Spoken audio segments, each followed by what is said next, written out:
बहू और बेटी समान, पारिवारिक कहानी। सास बहू की कहानी। माँ, मैं बहुत थक गई हूँ घर संभालते संभालते। यहाँ मेरी थकान किसी को नजर नहीं आती। कुछ दिन आराम करना चाहती हूँ। सोच रही हूँ कुछ दिनों के लिए अपने मायके आ जाऊँ। आते हुए अपने बच्चों को भी साथ ले आऊंगी, वे वहीं से स्कूल चले जाएंगे। आखिर एक ही शहर में ससुराल और मायका होने का कुछ तो फायदा मिले। नम्रता ने फोन पर अपनी माँ से कहा। पार्वती जी ने दूसरी तरफ से कहा, हाँ बेटा, जब तेरी इच्छा हो आ जाना, आखिर ये तेरा भी तो घर है। ठीक है माँ, तो मैं कल ही आ जाऊंगी, नम्रता खुश हो बोली। हाँ बेटा, कल आ जाओ, मैं तुम्हारा इंतजार करूंगी। अभी मैं फोन रखती हूँ, मुझे मंदिर भी जाना है। कमला जी ने फोन रख दिया और सीधे किचन में गई। किचन में खाना बना रही बहू से बोली, अरे अनुपमा सुनो, कल तुम्हारी ननंद आ रही है, आज बाजार जाकर फल, सब्जी और मिठाइयाँ लेकर आना। बेचारी मेरी बेटी ससुराल में नौकरों की तरह काम करती है और उस पर कोई ध्यान ही नहीं देता। यहाँ आएगी, कुछ दिन रहेगी तो उसका मन और तबीयत अच्छे रहेंगे। सास के मुंह से ऐसी बातें सुनकर अनुपमा का चेहरा उतर गया। वो मन ही मन सोचने लगी, काश आपको मेरी थकावट भी नजर आती। मैं भी दिन रात झाड़ू पोछा, बर्तन, खाना बनाना, मार्केट जाना और हर वो काम करती हूँ जिससे हमारे परिवार वालों को कोई दिक्कत ना हो। काश आप मुझ पर भी ध्यान दे पाती। आपकी बेटी तो जब मन में आता है तब यहाँ आ जाती है, लेकिन मैं साल में एक बार ही अपनी माँ के पास जाती हूँ, तब भी आपको प्रॉब्लम होती है। मैं भी इंसान हूँ, मेरा भी मन है, मुझे भी लगता है अपने माँ के पास जाकर थोड़ा आराम करूँ, सुख दुख की दो चार बातें करूँ, अपना मन हल्का करूँ। भगवान, अब तुम ही कुछ करो ताकि मेरी सांस की आंखें खुले और उसे मेरी थकावट भी नजर आए। शाम तक भगवान ने जैसे अनुपमा की सुन ली और उसकी ननंद का फोन आया। ननंद ने अपनी माँ से कहा कि उसकी सास ने उसे मायके आने के लिए मना कर दिया है, इसलिए इस बार वो नहीं आ सकती।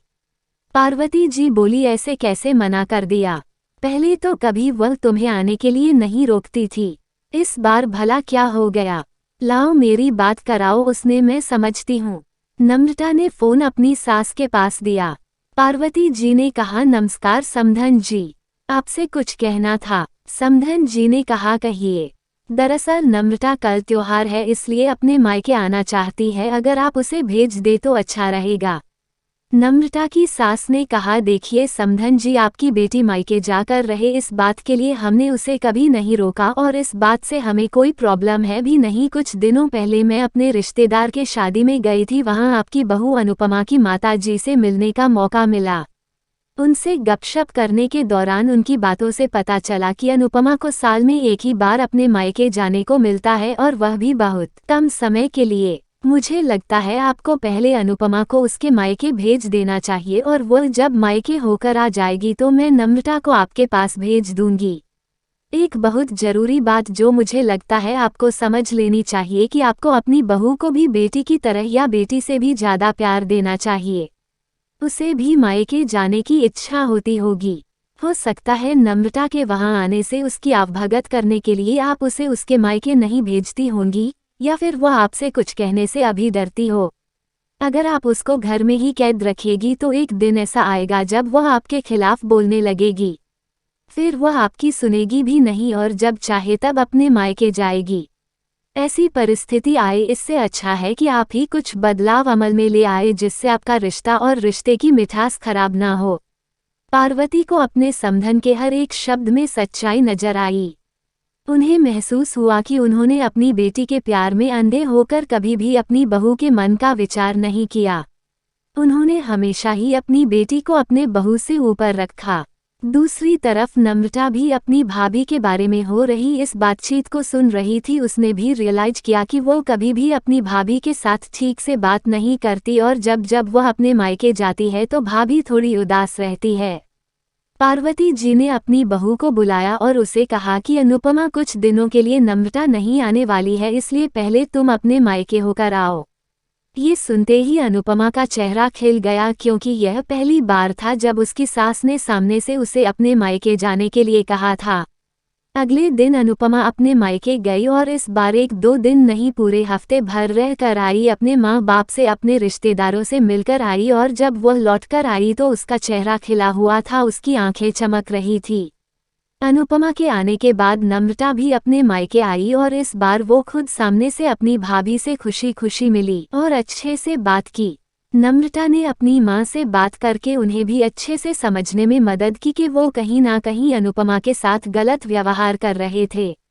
दूसरी तरफ अनुपमा अपने ससुराल वालों के बदले रवैया से बहुत खुश थी। अब वो खुशी खुशी सबका ध्यान रखती और हर काम प्यार से करती। वह ध्यान रखती कि कोई भी ऐसी बात या काम ना करे जिससे घर में तनाव का माहौल पैदा। पार्वती जी अपनी बहू को खुद ही समय समय पर मायके भेज दिया करती। एक छोटे से बदलाव ने सास बहू और भाभी ननंद के बीच की कड़वाहट को दूर कर दिया और रिश्तों को और भी ज्यादा मीठा और मजबूत कर दिया। एक बहुत जरूरी बात जो मुझे लगता है आपको समझ लेनी चाहिए कि आपको अपनी बहू को भी बेटी की तरह या बेटी से भी ज्यादा प्यार देना चाहिए। उसे भी मायके जाने की इच्छा होती होगी। हो सकता है नम्रता के वहां आने से उसकी आवभगत करने के लिए आप उसे उसके मायके नहीं भेजती होंगी, या फिर वह आपसे कुछ कहने से अभी डरती हो। अगर आप उसको घर में ही कैद रखेगी तो एक दिन ऐसा आएगा जब वह आपके खिलाफ बोलने लगेगी। फिर वह आपकी सुनेगी भी नहीं और जब चाहे तब अपने मायके जाएगी। ऐसी परिस्थिति आए इससे अच्छा है कि आप ही कुछ बदलाव अमल में ले आए जिससे आपका रिश्ता और रिश्ते की मिठास खराब ना हो। पार्वती को अपने समधन के हर एक शब्द में सच्चाई नजर आई। उन्हें महसूस हुआ कि उन्होंने अपनी बेटी के प्यार में अंधे होकर कभी भी अपनी बहू के मन का विचार नहीं किया। उन्होंने हमेशा ही अपनी बेटी को अपने बहू से ऊपर रखा। दूसरी तरफ नम्रता भी अपनी भाभी के बारे में हो रही इस बातचीत को सुन रही थी। उसने भी रियलाइज किया कि वो कभी भी अपनी भाभी के साथ ठीक से बात नहीं करती और जब जब वह अपने मायके जाती है तो भाभी थोड़ी उदास रहती है। पार्वती जी ने अपनी बहू को बुलाया और उसे कहा कि अनुपमा कुछ दिनों के लिए नम्रता नहीं आने वाली है, इसलिए पहले तुम अपने मायके होकर आओ। ये सुनते ही अनुपमा का चेहरा खिल गया क्योंकि यह पहली बार था जब उसकी सास ने सामने से उसे अपने मायके जाने के लिए कहा था।